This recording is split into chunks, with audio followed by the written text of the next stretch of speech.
Welcome to the GMAT Strategy Podcast. You're here because you believe there's a better way to study for the GMAT, and so do we. We created the GMAT strategy to maximize your results and minimize your effort so you can get to the fun parts about business school and life as quickly as possible. My name is Isaac Puglia, and I've been teaching GMAT classes and tutoring privately for the GMAT for almost a decade, and I've achieved a 99th percentile score on the GMAT and helped thousands of students get into the business schools of their choice. I'm excited to be a part of your MBA journey since we all at TGS think our world can benefit from the best possible business leaders that we can find. If this show is bringing you value, please share it with your friends and family who are studying so that together we can make this process as easy and as painless as it can possibly be. Let's go. Welcome to Real GMAT Problems, episode 34. Doing real GMAT problems is one of the most tried and true ways to improve your performance on test day, so let's talk through a few examples. The problems that we're going to go through are from the 11th edition of the official guide for GMAT review, and you can web search them if you'd like to follow along visually. Just so you know, the 11th edition of the official guide is out of print, and that's partly why I'm going through questions from that book, because that way, if you purchase this year's official guide, which is a great resource, there shouldn't be any overlap between the questions that we're going to work through here. The official guide contains retired problems that have appeared on past GMAT exams, so these are going to be extremely similar to what you're going to see on your official GMAT. I'll give you a chance to work through the solution on your own if you'd like, and then I'll discuss my thoughts on what to take away from each example. I recommend pausing after I read through each problem and trying to solve it, or at the very least, visualize how you would solve it. If you're on the go, you might not be able to execute all the steps in your head, but just get as far as you can. It's an excellent mental workout, and you should find that your scrap paper techniques and your strategizing works better when you get back to the desk and the paper. If you are in a situation where you can physically write down what you would on test day, that's definitely ideal. Let's start with a warm-up problem, and then we'll explore some more complex questions that build on a couple of the central lessons that we're going to explore today. First problem. During a certain season, a team won 80% of its first 100 games and 50% of its remaining games. If the team won 70% of its games for the entire season, what was the total number of games that the team played? I'll read that again. During a certain season, a team won 80% of its first 100 games and 50% of its remaining games. If the team won 70% of its games for the entire season, what was the total number of games that the team played? Option A is 180. Option B, 170. Option C, 156. Option D, 150, 150. Option E, 105, 105.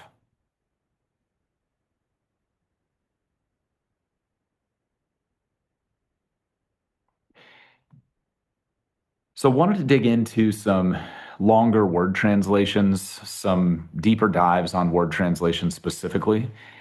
And I'm really hopeful you're going to find a lot of value out of this because this type of question in particular that we just talked through, it's heavy on percents, it's heavy on words. If you haven't paused and worked through the problem yet on your own, please make an attempt at that. I'm just going to jump right in here. Percent word problems are some of the most common that appear on the quant section, almost always a good bet to practice those. So it's a very good warm-up problem for the lesson, but also it's somewhat long. It's certainly not the longest word problem that you're going to see, but it's a good example of what happens to a lot of people on long word problems. And I'm going to try to build on that as we go through our conversation. Another reason it's a good warm-up problem is it's pretty intense when it comes to organization. You've probably heard me say in the past that most word problems are more of an organizational challenge than a mathematical challenge. And I think the more of these GMAT quant word problems you do, the more likely you are to find that to be true. We'll follow up with a couple more examples of that as we go. For now, let's explore one way to get this problem right. There's actually a couple viable solution paths. All of them are good. For the sake of simplicity, though, I'm just going to focus on one of them, but I'm going to put more emphasis on the concepts that I think are going to apply no matter which solution path you decide is best for you.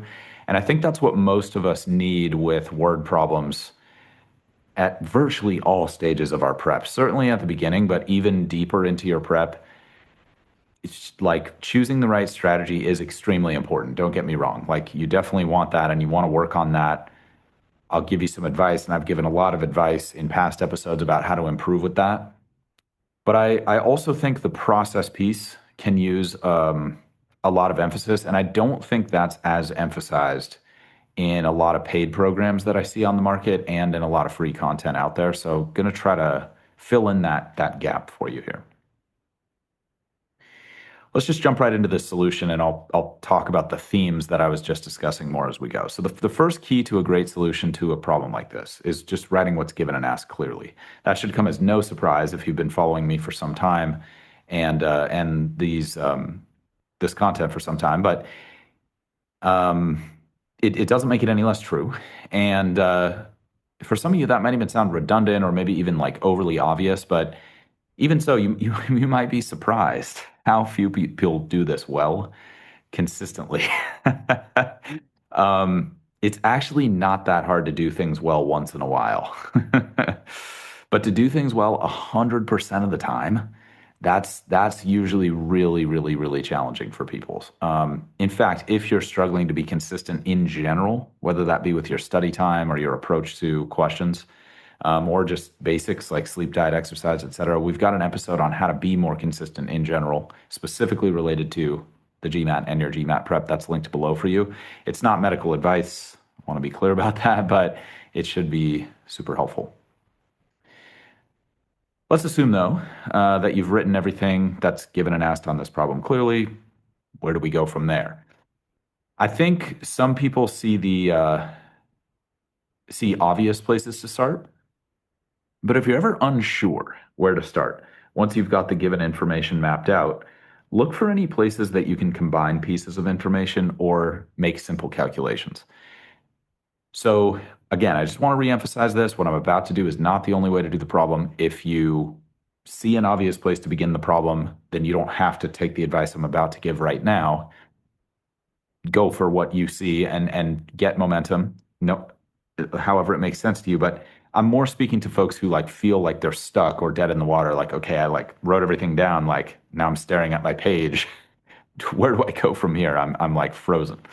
So in this case, I can see that 80% of the first 100 games are wins. And I know I can make that calculation relatively easily. So that's a great place for me to start. And that's what I'm recommending. Just look for something you can do to get some kind of momentum. Oh, I can see how this piece goes with this other piece. Maybe you can't see your whole way through the problem. But usually with complicated problems or organizationally intense problems, if you can just solve one small piece of the problem, then that can often unlock the next step. This is a good example of this. So this first, like 80% of the first 100 games, it's valuable. It captures an important aspect of the problem. It generates momentum. And that's where I'd probably begin, just writing out that I've got 80 wins out of the first 100 games. And I might just literally write that out. I would probably also write 80 over 100 times 100. But that's me because I like to be super, super hardcore with my scratch work. I really, really hate missing questions I know how to do. And it happens a surprising amount of the time, even at my level. And you don't have to do that, just to be clear. If you're never making those kinds of mistakes or never missing problems because of that kind of thing, like, I'm never going to criticize your results. But if you're not getting the results you want, then I encourage you to write more down. Like as simple as that might sound, it should make a very positive difference.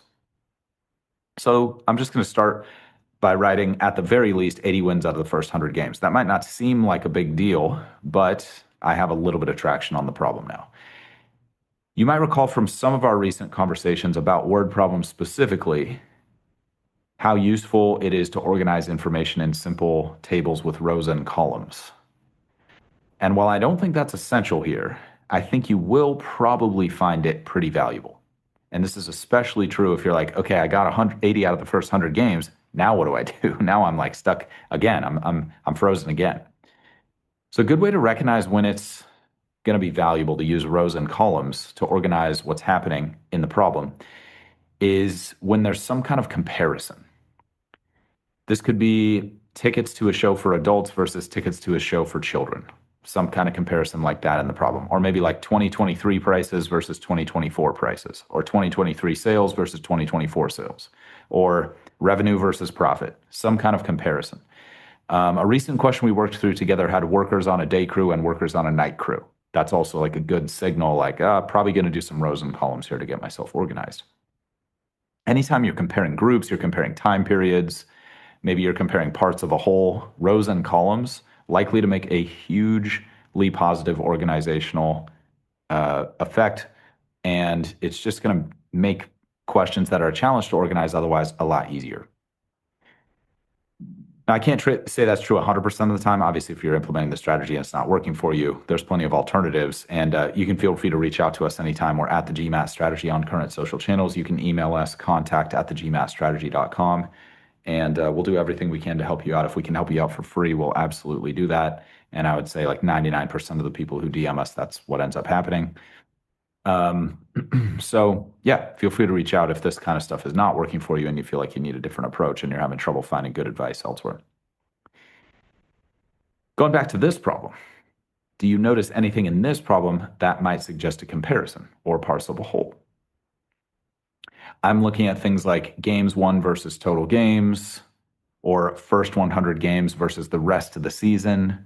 Those are comparisons of time periods or parts of a whole that would suggest might want to use some rows and columns. And those are good cues to look out for in future problems as well. So once you're starting to see things like 80 wins out of the first 100 games, even though that might seem like a trivial part of the problem, that sometimes is enough to trigger like, oh, I've got a part of a whole, or I've got like a comparison happening here. And that's what I'm talking about. Like sometimes just solving that one piece of a larger problem can unlock somewhat unexpectedly like the next potentially positive step. So what I might do here is then make a column header that says wins, and then make another column header that says games. That's like the part to whole relationship I'm talking about. Of course, you can organize this a variety of ways. I'm just giving you one example. Underneath wins, I can put 80, and underneath games, I can put 100. Then I would probably label that row with 80 and 100 in it as first to indicate that's the first part of the season. So now I've got a good organizational system going that should make life easier as I progress.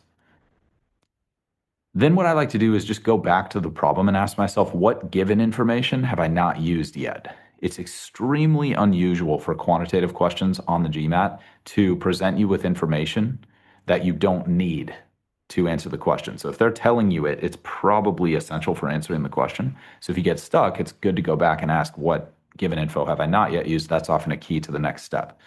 So here we're told that 50% of the remaining games are wins. I'm not told how many more games they played though. So that's an unknown, which suggests I'm probably going to want to make a variable for that. Let's call that R, the letter R, for remaining games. In my chart, I can just make a new row under the first row, and I'll just put like next or remaining to indicate that that's like the rest of the season. And under games, I'll put R. I'm using that to represent the rest of the games they played for the second part of the season or next part of the season. And then under wins, I'll put 50 over 100 times R. And that captures the wins and total games after the first 100 games that are played. So again, you might have no idea how you're going to get to the solution from here, but if you can just keep solving one small problem after the next small problem after the next small problem, it's highly likely you're going to be able to get it across the finish line. And the table is a good way to make that progress and build momentum in the question without getting lost. Really, really valuable for word problems. At this point, I'll move to the next piece of given information. Again, just repeating that process of like, okay, now what do I do? Well, let me go back. What other stuff did they tell me about that I haven't used yet? And they tell me that 70% of the games in the entire season are wins. And I don't have that organized or like attached to anything yet. I don't have that in my chart yet. But basically, I can recognize, that that's telling me about the total games and the total wins. So I'm going to make another row under my first two that's just called total. So I'll have first, and then I'll have like next part of the season, and then I'll have total season at the bottom. And under the games column, I'll write 100 plus R. That's the first 100 games plus the unknown R games remaining in the season. And then under wins, I can now write 70 over 100 times 100 plus R to represent That's the total wins for the whole season, 70% of all the games.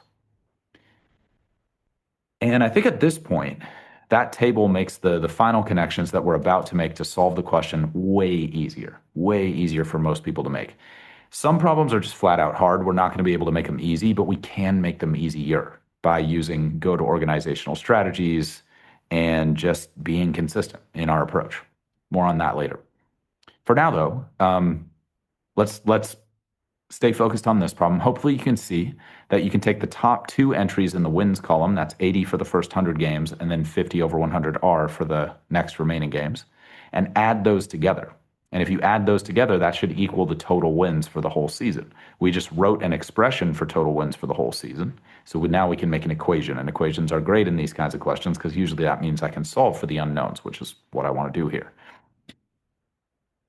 So that equation could be 80 plus 50 over 100R.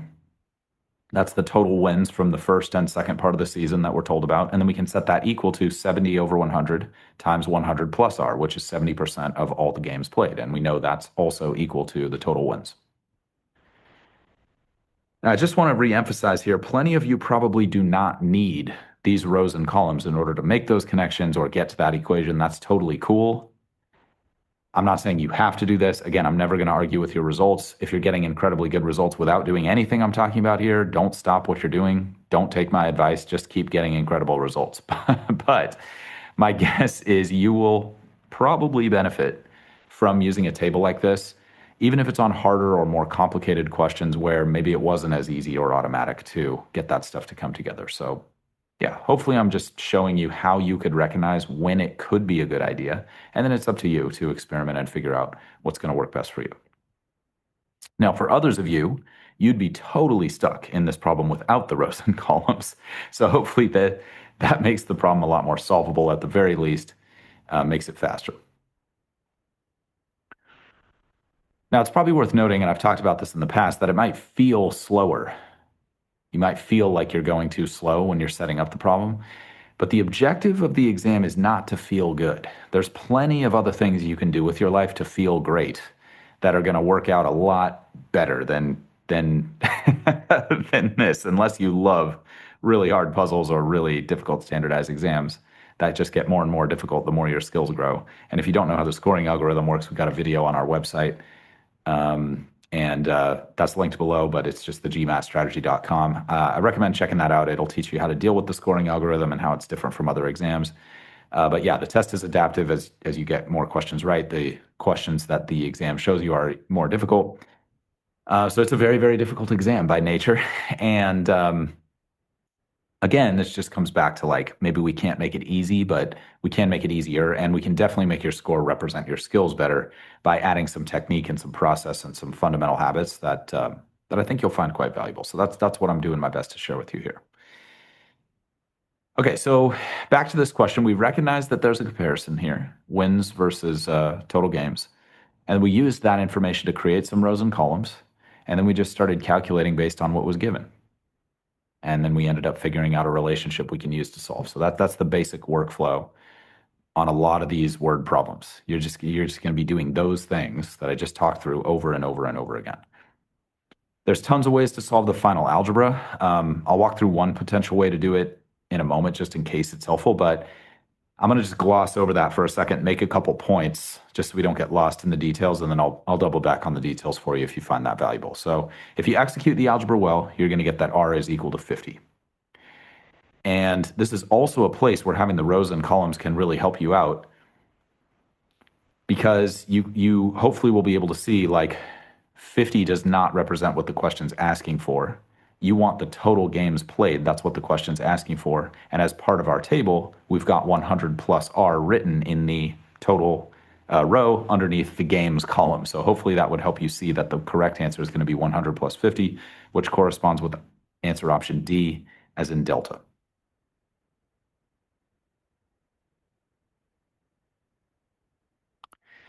Now, it's another good point to make here that it's great if you wrote down what the question was asking you at the beginning, because then you're unlikely to make a mistake or like add 50 to the wrong thing, or just get stuck and say like, wait a minute, I got 50, I must have done some math wrong. Sometimes just that last connection in the question is the most difficult piece on word problems. And that's just because there can be a lot of steps in there. But back to the speed thing, like even though it might feel slower to write the question down at the beginning, or it might feel slower to write the rows and columns down, you'll usually see if you time your practice questions that the clock time to finish is lower. So you might spend a little bit more time setting up, but usually that investment pays off on the back end of the problem by making it a lot easier to connect the dots. And you also might notice that if you speed through the setup of a problem, you might feel like you're going faster, but the total clock time is longer. So I'd encourage you to experiment with that and just make your decision based on the numbers. You know, you don't necessarily have to take my word on any of this stuff. Like, test it out for yourself, use the data, and I think you'll find that it works out in favor of what I'm saying, but everybody's different.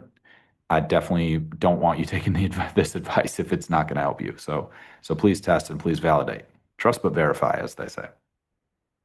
So in that part of our table for total games played, like we said, we got 100R. That gets us to the answer. And again, I'll walk through that algebra in a sec. But just in case the organizational piece is really where you want to focus going forward, now could be a good time to pause and just make a quick note to self for what you want to remember or take away from this problem.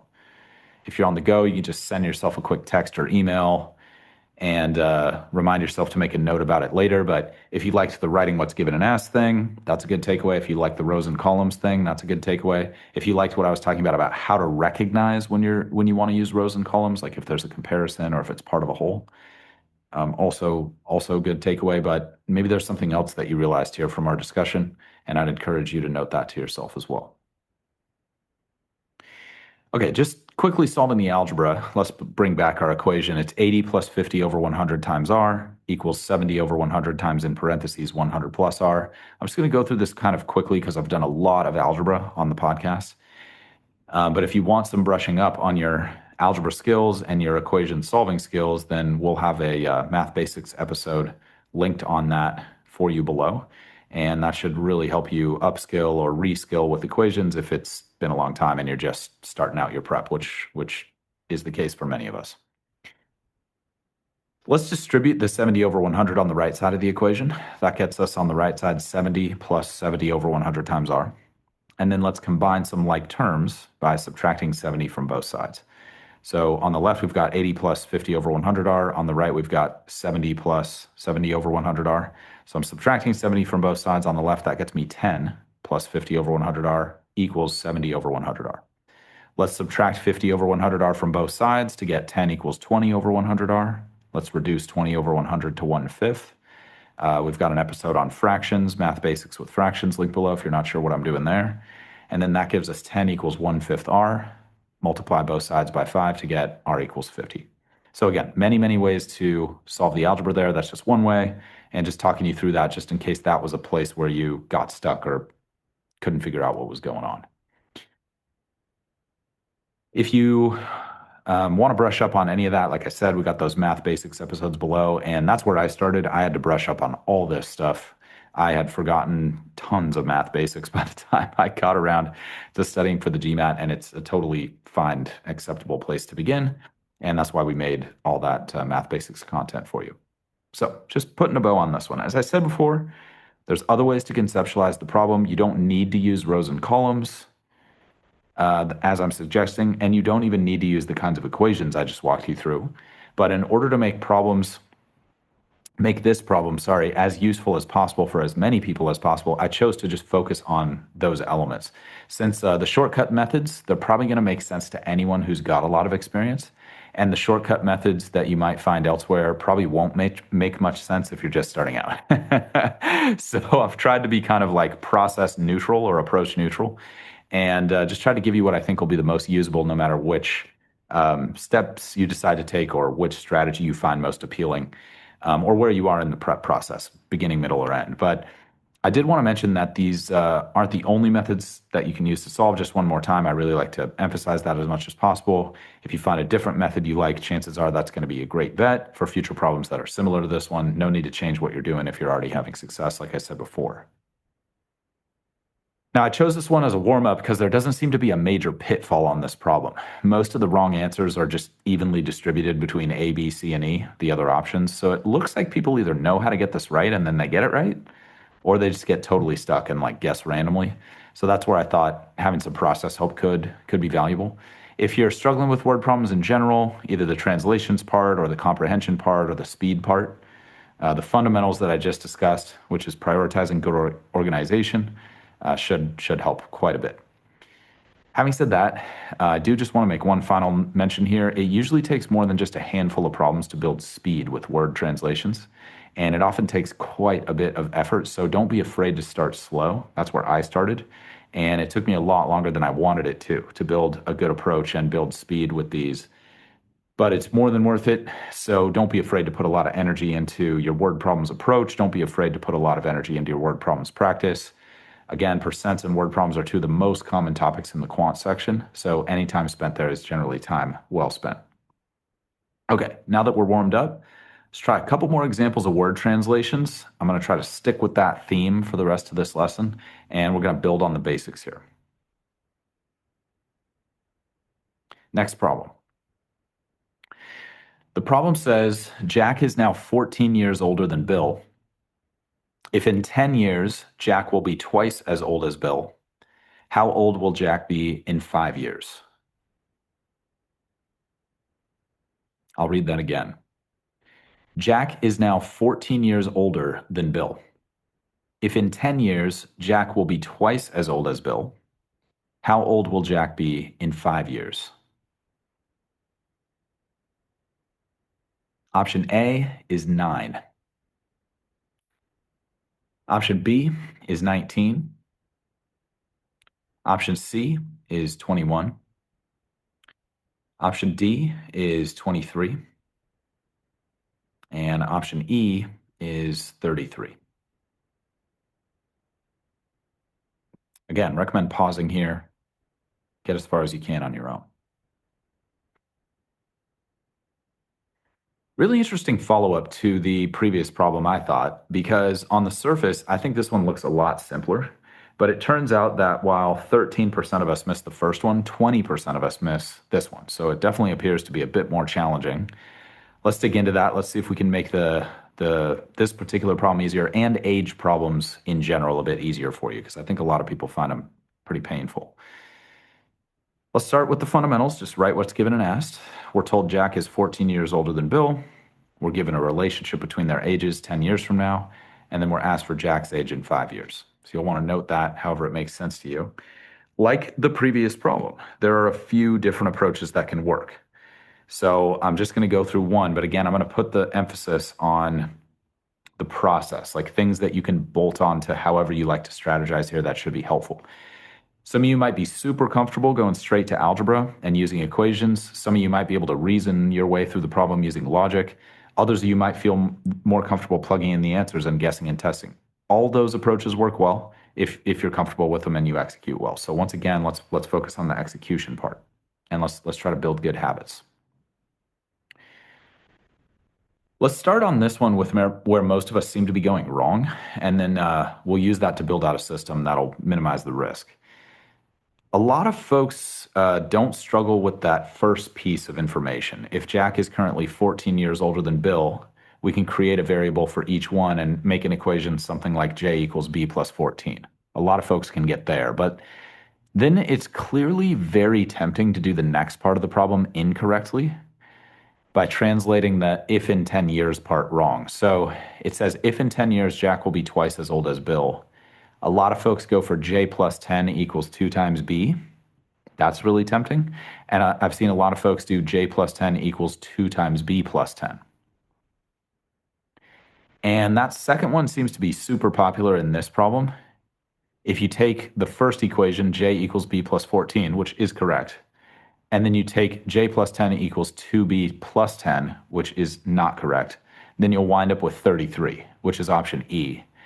As in echo, and it looks like about 11% of us are going for that one here. So it's a really popular wrong answer. It has a lot of gravity. It's a subtle but important detail that we need to adjust in that second equation.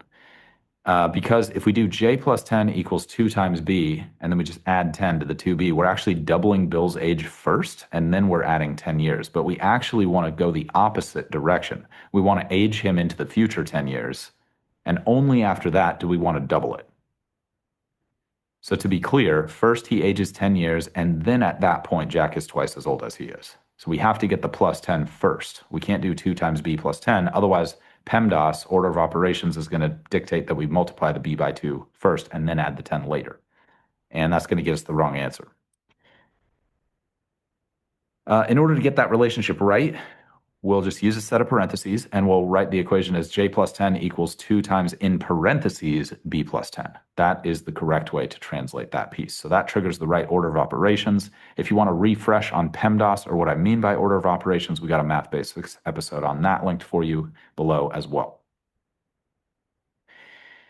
Okay, so I think the next natural question is, how can you make it easier to see and set up the correct relationship? Maybe that's obvious at this point, but I think it's worth discussing. There are a couple options for that, as I mentioned in a recent episode and have mentioned many times in the past. Keeping a list of questions that contain important concepts that you want to master and resolving some of those questions each time you study can really help with the kind of pattern recognition that we're talking about there. So like, if you're like, oh man, next time I see an age problem, I really want to remember that parentheses thing, then you could like file this question away in a list and resolve it a few times over the coming weeks or months. That'll definitely help. That's one option. And if that's appealing, then definitely encourage you to use that approach. Another option, which you might suspect, is to use some rows and columns to help you stay organized. Now, this is not a silver bullet, meaning it won't work without some diligence and ingenuity. It's not going to just solve everything by thinking rows and columns and then, the light shines down from the heavens and bestows a great GMAT score on you. But it definitely is really helpful. And hopefully you found it helpful in the previous question and many questions that I've recommended it on in the past. But I wanted to go deep on it here because, it's clearly an issue. So you can organize these rows and columns however you like. I'm just going to give one potential example to give you an idea. But I'm going to use the time periods in the problem as the column headers. So I might write something like now in the first column, and then I could do 5 years from now, which is what the question's asking, and then 10 years from now, which is what the question's giving me. For me personally, though, I don't find a lot of value in doing it in chronological order. Instead, I just do it in the order that they present it to me in the problem. I find that to be really helpful. So I'll just do now, and then 10 years from now for the second column, and then 5 years from now for the third column. I can also make some rows. I'll probably make one for Jack and one for Bill. In Jack's row, under the now header, I can just write J for that variable. Or another option there, if you like it, is to just go straight to writing B plus 14. Either one works, and whichever one makes the most sense for you is a good bet. I'm going to just use the J option for now. And then under Bill, now I would probably just write B in both situations. As basic as it might sound, under the in 10 years header, I would write J plus 10 and B plus 10. And then under the in 5 years column, I would just write J plus 5 equals question mark or something like that to remind me, like, what is my objective? What's my North Star? What am I looking to solve for here?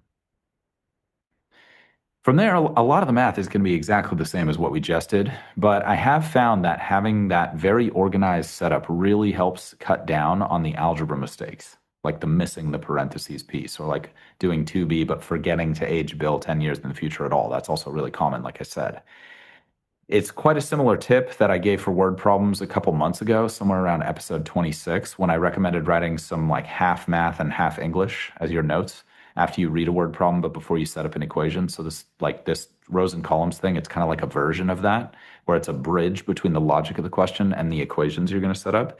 And just building that bridge in advance in the problem, it really, really helps nail down the right equations, because it's really hard to separate the logic that's happening in word problems from the math that's happening in word problems. And I've found if you try to rush into the equation, you often make a mistake in the logic. That's what I was saying on the previous question about, like, it often feels slower to do a good setup, but it often pays quite a bit in the net gain on time in the question.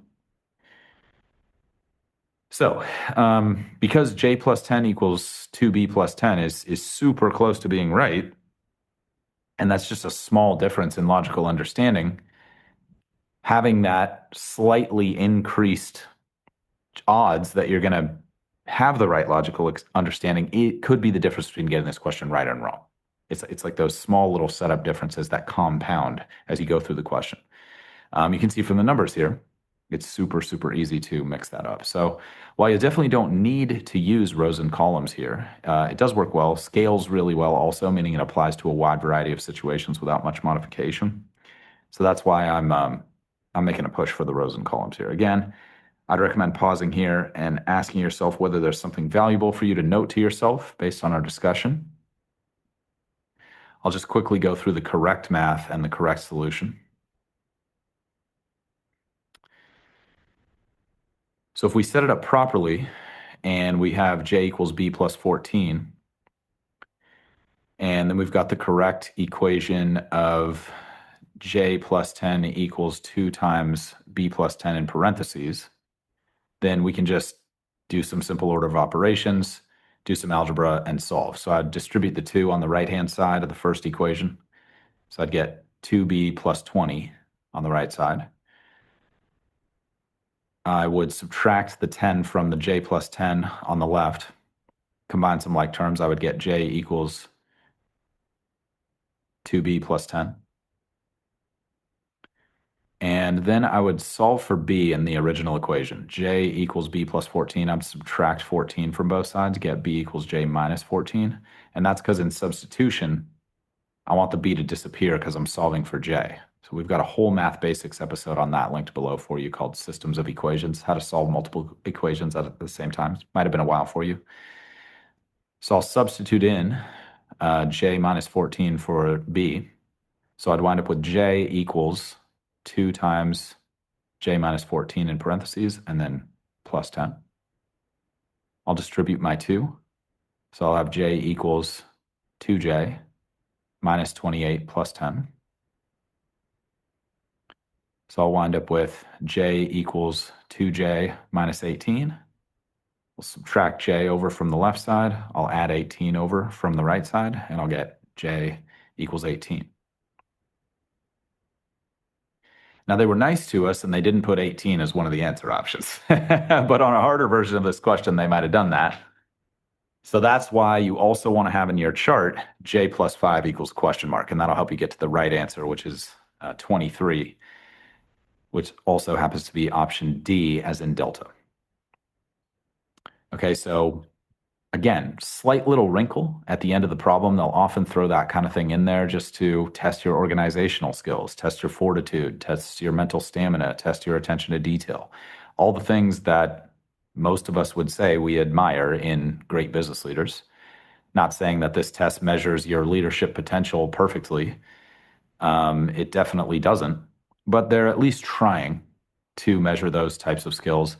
And it's a good way to reframe the exam instead of just having it be like this evil thing that's in the way of you and your dreams. Instead, it's a good way to reframe it as like an opportunity to build those skills even before you start business school. I know that might not resonate with a lot of you, but if it's between feeling horrible about it and feeling like it's benefiting you in some way, personally, I would rather look at it the way that makes me feel positive about it, but that might not be your thing. Maybe you thrive on negativity. That's cool. But that's not the majority of people. Okay, so I think that's more than enough on that question. Hopefully you made a good note to self. If you haven't, I'd recommend pausing. Just at least reflect and ask yourself, is there something I want to remember about that from the future that could be helpful? If there isn't, no big deal. And then we'll wrap up with one question that kicks up the difficulty level just a little bit more.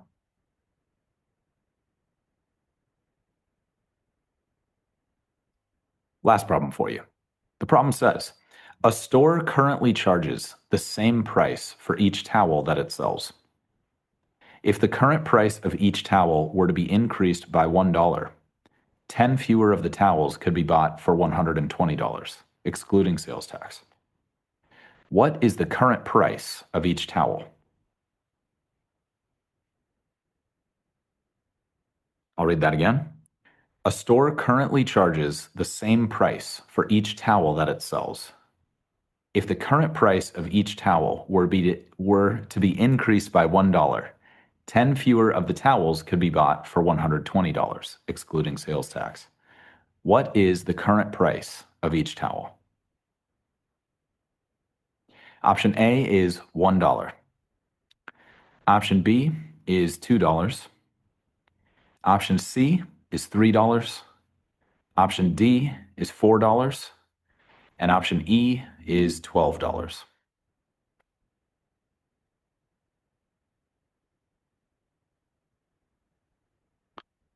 Again, go ahead and pause, see how far you can get on your own. Okay. Good follow-up, in my opinion, to our previous problems, and actually a great follow-up to one of the questions we did together in our previous episode about quadratic equations. So hopefully you'll be able to use both of those discussions to your advantage here. First things first, probably comes as no surprise that I recommend writing what's given and asked, and that I recommend noticing we've got a comparison here, an old price, an old quantity, then a new price, and a new quantity. What's tricky for a lot of folks with this question is that the old price and quantity aren't explicitly mentioned in the problem. So you'll need to infer that because there's a new price quantity relationship for $120, then there must be an old price quantity relationship for $120 as well. And that's not necessarily easy for people to do. I've noticed a lot of people get stuck right at the beginning of this problem with that. But what can make that a lot easier is some rows and columns. So just experimenting with hammering a technique here for you. I haven't done this in past episodes, so definitely give us feedback if you like it. If you're like, hey, that's really annoying, please stop. It's not helping me. Then just let us know. We're super open to feedback, and you definitely can't hurt our feelings.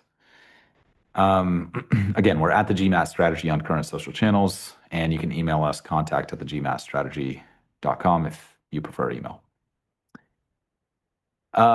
Notice that this question asks for the current price of each towel, and that's a hint that there's a current situation as well as the new situation. There's also a hint about that earlier in the problem when we're told if the current price of each towel were to be increased. So that suggests there's a current price and then an increased price of $1 more. So that's your cue that I think some rows and columns would work well, that there's a comparison or like a time change, if that makes sense. So let's set up some column headers. I'd probably say one that says current and then the others that says new or something like that. And then let's set up a row that's labeled price per towel. And from there, we could create a variable for the current price per towel. Why don't we call that P, since that's unknown?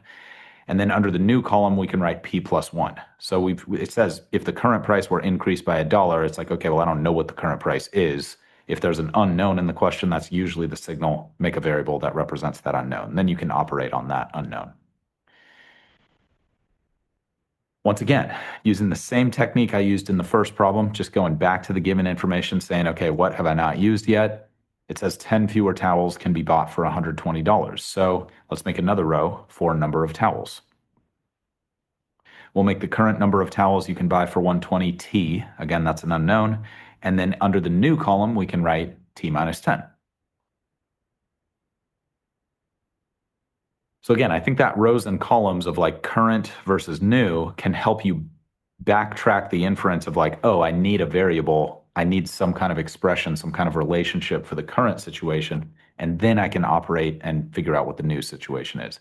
It's not a silver bullet. It's not going to like fix all your problems or make that easy to do 100% of the time, but it'll definitely help. It'll very highly likely make it easier to spot that, especially if you didn't see that. Okay. If you want, you could make a total row at the bottom and just put 120 at the bottom of each column. So it's $120 originally, and it's $120 in the new situation. Whatever makes most sense to you. I like to do that kind of thing. I just think the more I write down, the better. I already talked about that earlier, but your mileage may vary there.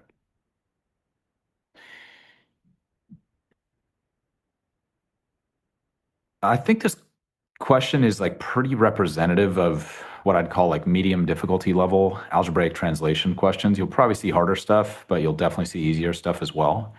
And I think a lot of times the bottleneck on that is just getting organized, number one, and number two, having to like backtrack to something that wasn't explicitly mentioned. Again, just a good visual organization system. Hate to sound like a broken record, it usually really helps. So let's say you can get to that place where you got the table filled out. At that point, you can either set up a couple equations or start guessing and testing with the answer choices. Both of those processes work really well. I encourage you to experiment with both. Pick the one that you like best. But just to make sure the algebraic approach is clear and to discuss one of the most common wrong answers, I'm just going to briefly touch on the algebraic solution path. It's a little bit long in terms of steps, so I'm not actually going to go through every single step verbally. But if you want to see it visually, a quick web search will help.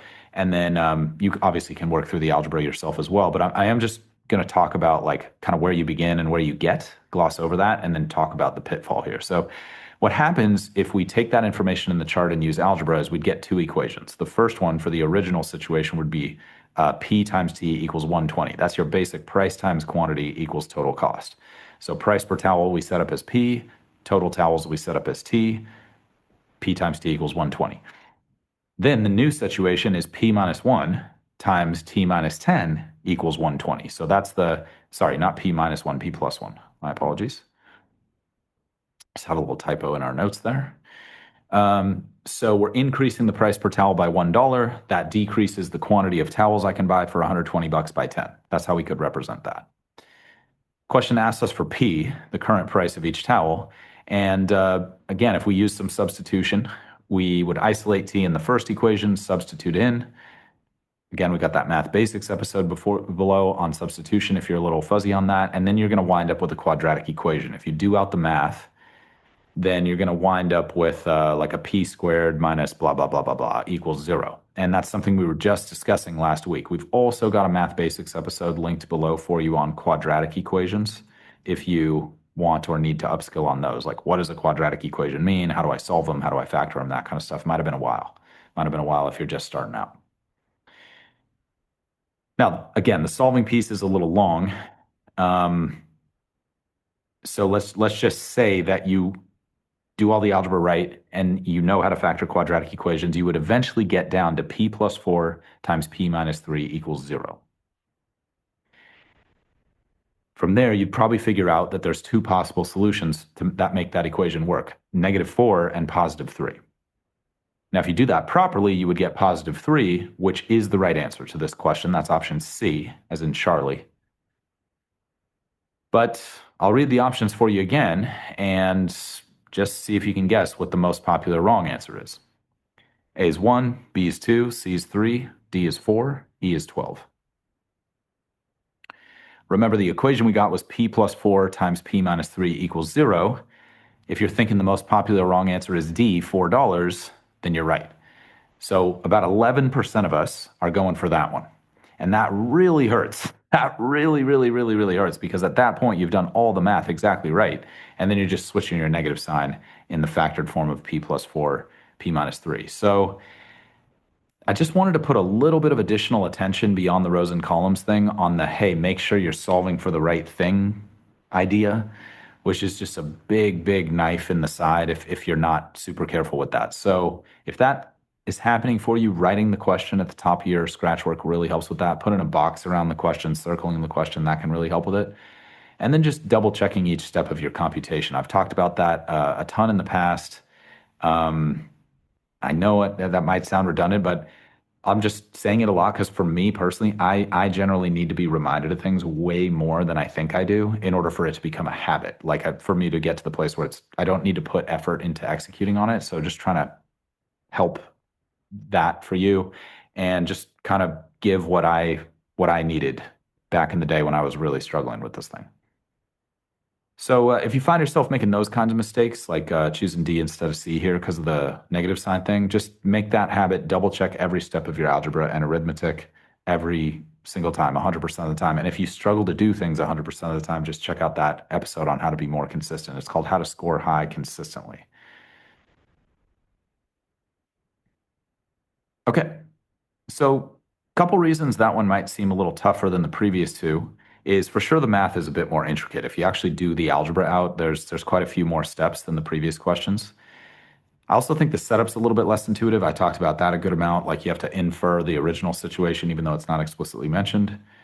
So all those things can make that problem a little bit higher on the difficulty scale. About 25% of us missed this one.